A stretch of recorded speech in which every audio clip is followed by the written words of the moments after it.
My dad said like it was obvious. Don't you think it's time you bought your sister a car? So, I replied, if she wants one, she can save up like I did, then called the police on him when he tried to pawn my car.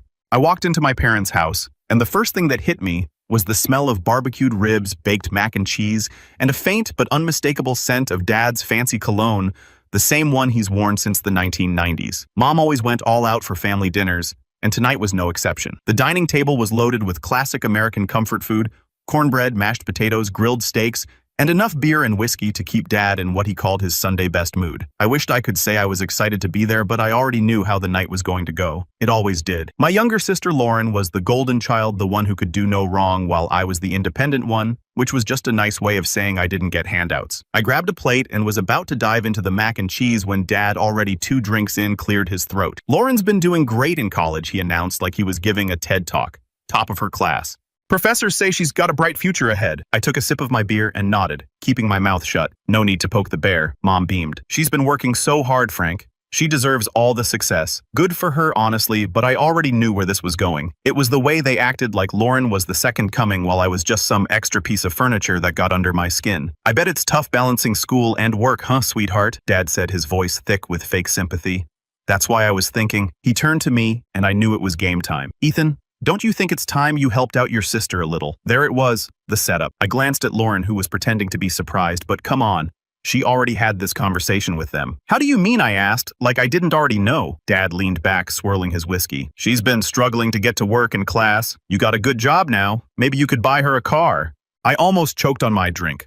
I thought they were going to ask me to help with rent or pitch in for groceries, not buy her a whole car. Lauren gave an award-worthy performance of humility. I mean, I wasn't going to ask, but it would make things so much easier. Just something simple like a used Civic. I put down my fork. You want me to buy her a car? Mom jumped in before I could even react. It's not that much to ask, sweetheart. You're doing so well in your job. It wouldn't even make a dent in your finances. Oh, sure, because my paycheck was just monopoly money. I shook my head. I'm not buying her a car. Silence. Dad's face twitched and I could see the explosion coming from a mile away. Are you serious? I stayed calm. Yeah, I'm serious. I worked my way through college without anyone buying me a car. If Lauren wants one, she can do what I did. Save up. Dad slammed his glass down so hard I thought it would shatter. Unbelievable, Lauren sighed dramatically. I knew this would happen. I pushed my plate away. Knew what would happen. That I wouldn't let you take advantage of me. Mom put a hand on Dad's arm, trying to de-escalate, but he was already too far gone. You know what, Ethan? I don't know where we went wrong with you. His voice was sharp, full of disappointment. You've become selfish. You only think about yourself. I let out a dry laugh. That was rich coming from him. Dad pointed at the door. If you're going to act like this, you can leave. I looked at my mom, hoping she'd step in, but she just sat there, lips pressed together, avoiding my eyes. Lauren crossed her arms, looking satisfied, like she had just won some silent battle. I stood up, grabbed my jacket and said, all right then. No one stopped me as I walked out. The night air was cold, but it felt better than being in that house. I wasn't even surprised. This was how it always went. I just didn't expect him to stoop this low. I got in my car, gripping the steering wheel as I processed everything. They had made their choice and I had made mine. I wasn't going to be their ATM anymore. I woke up the next morning still feeling the weight of last night's disaster. My dad's words echoed in my head, selfish, ungrateful, only thinking about myself. I sat up in bed, rubbing the sleep from my eyes, but the frustration was still there. I dragged myself to the kitchen, started a pot of coffee, and checked my phone. A couple of notifications from work, some emails. Nothing urgent. But then my eyes landed on something I hadn't thought about in years, the shared account with Lauren. Back in college, when I was still foolish enough to believe that family should always help each other, I had set up that account to give her a little financial cushion if she ever needed gas money or emergency cash. I had almost forgotten about it. Something told me to check it. I opened my banking app, scrolled to the account, and my stomach tightened. This wasn't an emergency fund. This was a full-blown lifestyle sponsorship. Rows and rows of charges. $785.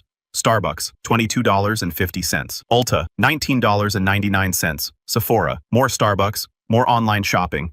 Apple Music, a recurring charge for Netflix. My jaw clenched as I scrolled further. Hundreds blown on delivery apps, Uber Eats, DoorDash. Lauren had been living like a VIP while I assumed she was struggling to get by. Then I saw it a $600 charge from some boutique in Los Angeles. I let out a short laugh, one of those dry, humorless ones. Barely getting by, huh? I didn't even hesitate. I went straight to the settings, removed my name from the account, and transferred every last cent into my personal savings. A few seconds later, my phone started buzzing. Lauren. I stared at the screen, debating. Declined the first call, buzz.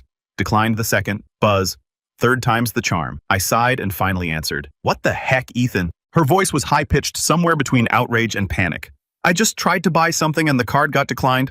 I poured myself a cup of coffee, keeping my voice even. Yeah, I closed the account. Silence. Then she practically screeched, "You can't do that." "Oh, I can." And I did. I could hear the dramatic inhale, the kind of huff people do when they're used to getting their way and suddenly don't. "You didn't even tell me I have bills. What am I supposed to do? Get a job that covers your lifestyle," I said flatly. "You're joking." "Dead serious." She let out a noise that was half laugh, half disbelief. "Oh my God, you're actually insane." I took a sip of my coffee. "Lauren, I've been paying for your nonsense for years. Starbucks makeup, Netflix. I don't owe you any of that." Her voice went from angry to pleading. "It's not like that. This month has been hard." I cut her off. "Lauren, I went through years of hard months and you know how I dealt with it. I budgeted." Silence.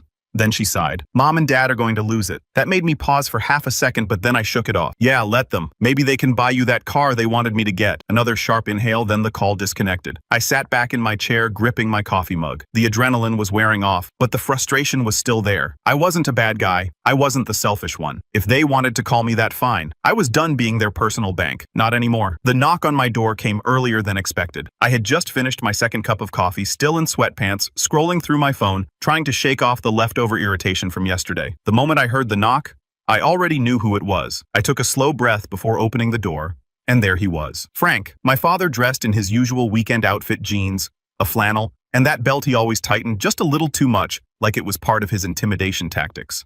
He didn't waste time. "We need to talk." Of course we did. I stepped aside and let him in, mostly because I didn't feel like having my neighbors witness the family soap opera that was about to unfold. He walked straight to my kitchen like he owned the place, grabbed the coffee pot, poured himself a cup without asking, and sat down at the table like this was just another Sunday morning chat. I stayed standing. "Lauren told me what you did." I leaned against the counter, arms crossed, waiting for the speech. I knew exactly how this was going to go. First the disappointment, then the guilt trip, and if that didn't work, the threats. "You really think this is how you treat family? Cutting off your own sister? You know she's struggling." Struggling. I had the receipts to prove otherwise, literally. I stayed silent, just watching him. He hated that. He wanted me to snap, to get defensive, to play into his game. "I don't know what went wrong with you." Ah, there it was. "She's a college student. Ethan, she's supposed to be focusing on her education, not worrying about money." I sighed, rubbing my temple. "Then why did she spend $600 at a boutique in Los Angeles, or hundreds on Starbucks or Ulta or Sephora?" His expression shifted, but just for a second. Then he leaned forward, his voice dropping into that condescending, fatherly tone. "This isn't about her spending. This is about you acting like you're too good to help your family." And there it was, the guilt trip. "You got a good job, Ethan. You live comfortably, and yet you can't even spare a little to make sure your sister has a roof over her head." I raised an eyebrow. "Pretty sure she already has a roof over her head, unless you're saying she's blowing her rent money too." He exhaled sharply through his nose, gripping his coffee mug. "You're not getting it. Family looks out for each other. We don't abandon each other over a few bucks." "A few bucks," I nearly laughed. "So here's what's going to happen," he continued. "Sitting back like this was some kind of business negotiation. You're going to transfer the money back, or at least cover her rent for next month. That's all I'm asking." Asking, right? I tapped my fingers against the counter, pretending to think about it. "Didn't you say you'd cover her expenses if she needed help? Something about family looking out for each other." His jaw tightened. "That was before I knew you'd turn your back on us." I let out a short, humorless chuckle. "So when you offer help, it's family loyalty. But when I don't, I'm the selfish one." The muscle in his jaw twitched. He set his coffee down with just a little too much force. "You're making a mistake, Ethan." I shrugged. "Maybe. But at least it's my mistake to make." He stood, adjusting his belt like he always did when he was holding back anger. "You think you're so independent now, but life has a funny way of humbling people. One day you're going to need us, and when that day comes, don't expect us to be there." I watched as he made his way to the door. He stopped for a second, hand on the knob, then turned back, his face unreadable. "I'll fix this myself." I exhaled slowly, running a hand through my hair as the door slammed shut. Yeah. This wasn't over. I poured myself another cup of coffee, staring at the empty spot where he had sat. If he thought he could guilt me into rolling over, he was in for a surprise. A few days later, I was scrolling through Craigslist, half distracted while finishing my morning coffee. I wasn't looking for anything in particular, just killing time before getting ready for work, when something made me do a double take. A familiar-looking car. My car. I blinked, thinking I had to be mistaken. But no, there it was right on the screen. My old '08 Mustang, the one I had worked my butt off to buy as a teenager, listed under some generic post titled "Great First Car, Well Maintained." I clicked the listing, my heart pounding. The pictures confirmed it. The slight dent near the rear bumper, the custom leather seat covers I had put in myself. That was my car, and the seller, Frank, my father. My jaw clenched so hard my teeth ached. He didn't even have the decency to mention it to me. He just decided that since I wasn't bowing to his demands, he'd start selling off my stuff. I grabbed my keys and was out the door in under 5 minutes. The drive to my parents' house felt longer than usual, Maybe because I was running through every possible way this confrontation could go. But I already knew how it would end. I wasn't leaving without my car. I pulled up the driveway, spotting it instantly. There she was, parked out front, like a prop in someone else's garage sale. The sight of it made something tighten in my chest. I didn't even bother knocking. I walked straight into the house where my dad was sitting in the living room, television remote in hand, like he didn't have a care in the world. "Nice listing on Craigslist," I said, my voice even and controlled. He barely looked up. "You weren't using it. Figured someone else could." I let out a short laugh, more out of disbelief than humor. "You figured, without asking me, that car is mine? Dad, I paid for it." He set the remote down, finally giving me his full attention. "It's been sitting in the driveway for months, Ethan. You clearly don't need it." I stared at him, half expecting some sign of guilt. There was none. Just that same old I know best look he had mastered over the years. "Yeah, well, I need it now." I grabbed the spare keys from a hook by the door, the same place they'd always been. Before he could say another word, I was out the door and behind the wheel. The engine roared to life just like it always did. I couldn't help but smile even through my frustration. I didn't waste time. I reversed out of the driveway and took off down the street before my dad even made it out the front door. It wasn't until I hit the main road that my phone started buzzing. "Dad." I ignored the first call, then the second. By the third, I figured I might as well see what kind of nonsense he was about to spew. I answered. "You stole that car," I almost laughed. "Stole? I took back my own property. That car was in my driveway under my roof. That makes it mine." "That's not how ownership works, Dad." His voice was rising, that deep, authoritative tone he always used when he thought he could bulldoze me into submission. "You can't just take it, Ethan. I was selling it. I already had people interested." I sighed, shaking my head. "Yeah, well, now they'll have to be interested in something else." There was a long pause. Then, in a lower, more threatening voice, he said, "This isn't over." I hung up. Of course it wasn't over. I took the next turn toward my apartment, my fingers tightening around the wheel. The Mustang was mine again, but something told me this was just the beginning of whatever game my father thought he was playing. I pulled into my complex's parking lot and just sat there for a moment, letting my hands rest on the wheel. The familiar scent of old leather and the faint traces of the air freshener I used to keep in there filled my nose. This wasn't just a car. This was years of my life, long shifts at a crummy job, late nights, fixing it up, saving every dollar to afford it. And my dad thought he could just list it online like some piece of junk he didn't need anymore. I laughed under my breath, but it wasn't a happy one. If he wanted to fight, he was about to get one. A couple of days passed, and I was finally starting to cool down from the whole stolen Mustang fiasco. I told myself I'd let it go, move on. No more family drama, no more ridiculous stunts. Then I walked into my apartment and felt my stomach drop. The place wasn't trashed. No broken windows, no kicked-in door. But the second I stepped inside, I knew something was wrong. My gaming console, gone. My laptop, gone. My watches, including the one my grandfather had given me, gone. I stood in the middle of my living room trying to make sense of it. Nothing else had been touched. My television was still on the stand. The inexpensive jewelry I never wore was right where I had left it. The kitchen was untouched. This wasn't some random break-in. This was personal. I checked the lock, no signs of forced entry. The door had been opened with a key. My fingers tightened around my phone as I scrolled to the one number I really didn't want to call. Frank. I hit dial. He picked up after the second ring, his voice cool like he'd been expecting my call. "Finally notice, huh?" I felt my pulse spike. I clenched my jaw so hard it hurt. "Where's my stuff?" He let out a short, humorless chuckle. "I sold it." I nearly dropped the phone. "You did what you don't want to help family, fine. Then you don't need all that extra stuff. Someone else can make better use of it." I gripped the back of the couch, trying to ground myself. "You came into my apartment and took my things because I wouldn't pay for Lauren's rent." He didn't even flinch. "It wasn't taking, Ethan. You're my son. Everything you have, we helped you get one way or another. Don't act like you did it all on your own." My vision blurred with frustration. I forced myself to take a breath to keep my voice level. "So that's it. You just decide you can take whatever you want." "Not whatever I want," he said, like he was being reasonable. "Just what you don't need. You weren't using half of it anyway." I felt a sharp, bitter laugh rise in my throat. "So you're running a pawn shop now?" He ignored the sarcasm. "You're overreacting. It's just stuff. If you want something back, you can buy it again. Maybe with the money you should have used to help your sister." That was it. That was the final straw. I exhaled slowly, my hand shaking as I forced myself to stay calm. "I'm done." He didn't even hesitate. "Yeah, with what? With you. With this. You want to take from me? Fine.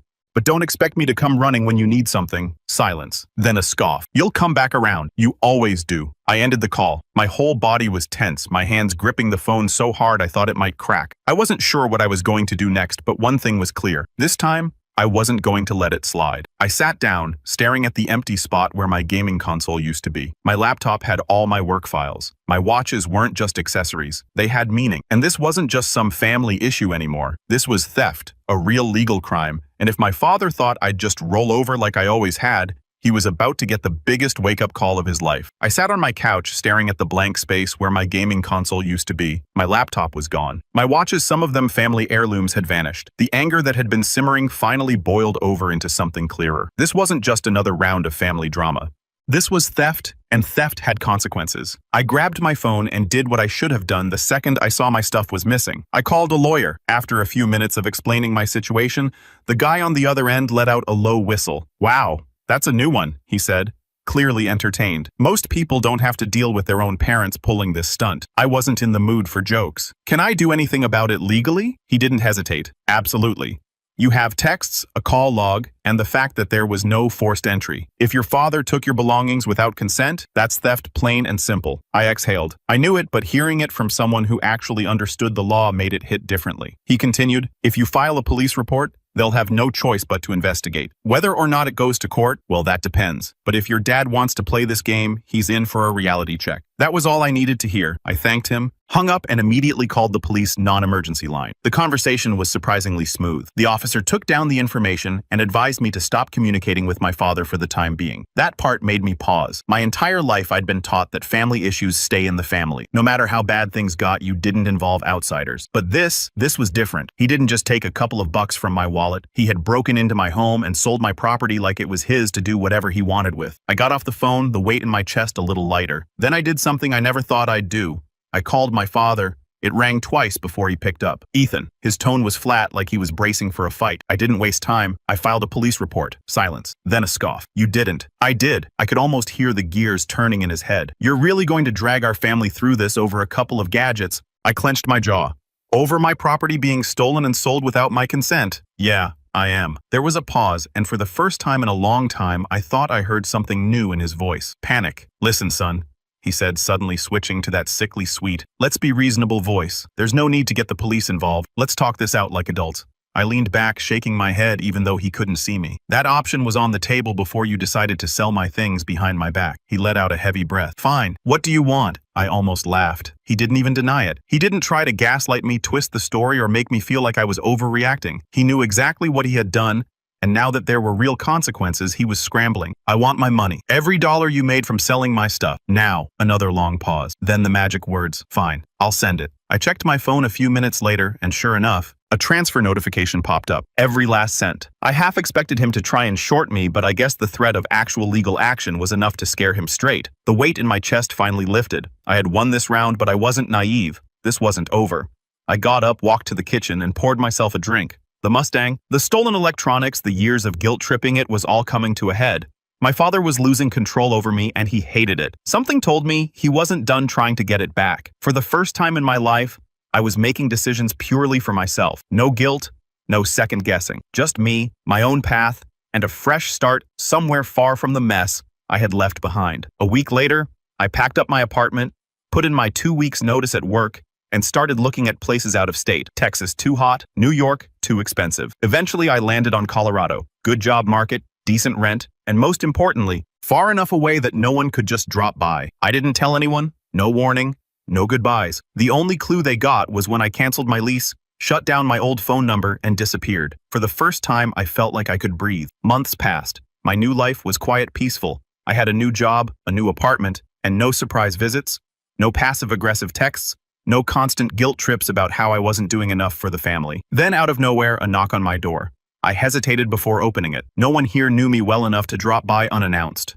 My address wasn't listed anywhere obvious. I pulled the door open, and there she was. My mother looking smaller than I remembered. The confident, always in control woman I grew up with was gone, replaced by someone who looked drained. I didn't invite her in. She took a shaky breath. "Ethan, please, we need to talk." That same old part of me, the part that had spent years trying to please them, to be the good son, wanted to listen. But I had learned my lesson. "How did you find me?" I asked, keeping my voice even. She hesitated, then sighed. "Lauren, she hired someone, a private investigator." I blinked. She did what Mom pressed her lips together.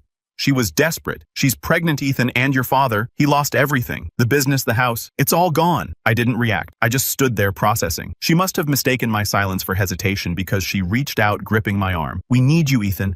Please come home. I stepped back out of reach. You mean you need my money? Her face crumpled. It's not like that, but we both knew it was. I exhaled, slowly shaking my head. I spent years being the family's financial safety net. Years bending over backward to be what you all needed me to be. And when I finally stood up for myself, you stood by and let Dad sell my things. She flinched. That was your father, not me. I met her eyes. And you let it happen. Silence stretched between us, thick and heavy. Finally, she sighed, rubbing her temple like she was the one exhausted by all of this. I know we made mistakes, she admitted, but Lauren, she's scared. She's about to be a mother and she has no one. Your father, he's not the same man anymore. He's broken. I didn't doubt that. Losing power over everyone around him probably felt like the end of the world, but that wasn't my problem anymore. I crossed my arms. That's not my responsibility. Her lip trembled. Ethan, we're still your family. I let out a short laugh. Funny. I don't remember feeling like family when you let Dad throw me out of that dinner, or when he tried to sell my car, or when he broke into my apartment. She had no response to that. I sighed, rubbing a hand down my face. I'm not coming back, Mom.